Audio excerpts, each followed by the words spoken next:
मेरा नाम काई है और ये घटना इंग्लैंड में घटी थी जब मैं लगभग 10 साल का था। इसने हर किसी को चौंका दिया क्योंकि जहां ये हुआ वहां क्राइम रेट बहुत कम था। आइए कहानी में आते हैं। यह बर्फीला दिसंबर का दिन था। लगभग 1 या 2 दिन बाद क्रिसमस की छुट्टियां थीं, इसलिए हर कोई बहुत उत्साहित हो रहा था।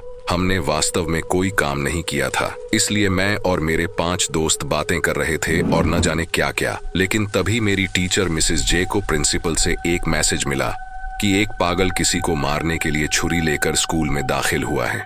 भले ही हमने वास्तव में लॉकडाउन का अभ्यास नहीं किया, लेकिन हम सभी बच्चे बहुत चालाक थे, इसलिए हमने तुरंत लाइटें बंद कर दी, खिड़कियां बंद कर दी और दरवाजे बंद कर दिए और खुद को तेज पेंसिलों से लैस कर लिया।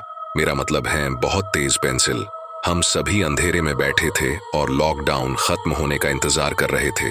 लेकिन दुर्भाग्य से हमारे लिए लॉकडाउन शुरू होने में लगभग 10 मिनट भी नहीं हुए थे। हमने एक महिला की चीखें सुनी। वह सीढ़ियों के पास जोर जोर से पैर रख रही थी और वह गा रही थी, डाई डाई डाई, मैं तुम्हें तब तक चाकू मारती रहूंगी जब तक तुम मर नहीं जाते। डाई डाई डाई, मैं किसी को जिंदा नहीं छोड़ूंगी। इस समय कम से कम आधी क्लास रो रही थी और बाकी के हम भी अंदर ही अंदर रो रहे थे। लॉकडाउन के लगभग 15 मिनट बीत गए। वह साइको औरत सीढ़ियां चढ़कर ऊपर आ गई। यह बुरी खबर थी क्योंकि हम सीढ़ियों के सबसे नजदीक ऊपरी कक्षा में थे और इसी समय मिसेस जे बेहोश हो गई। इसलिए हम और ज्यादा घबरा गए। हम सीढ़ियों के सबसे करीब ऊपर की मंजिल पर थे। महिला ने दरवाजे की खिड़की को तोड़ने की कोशिश की ताकि वह 23 बच्चों को मार सके। बाकी के 7 बच्चे स्कूल नहीं आए थे। हमारे साथ कोई बड़ा इंसान नहीं था। अचानक जोर से धमाका हुआ। वह बाहर से दरवाजा खोलने में कामयाब रही और वह अब कमरे में थी और उसके चेहरे पर सबसे चौड़ी और डरावनी मुस्कान थी। उसने मुझे मारकर मेरा पैर काट दिया। मेरे पैर से बहुत खून बह गया, जिसके कारण मैं मरने की कगार पर था।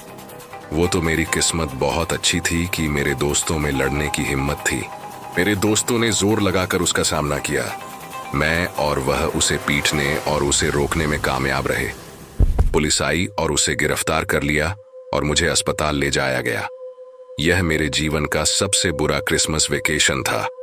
पता चला कि उस औरत ने मेरे कुछ क्लासमेट को भी चाकू मार दिया था और हमें अस्पताल भेजा गया। सौभाग्य से हम सभी बच गए।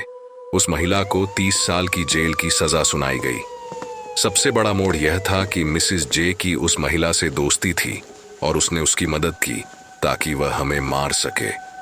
इससे पता चलता है कि मिसेस जे क्यों बेहोश हो गई थीं और क्यों सिर्फ हमारी क्लास को निशाना बनाया गया।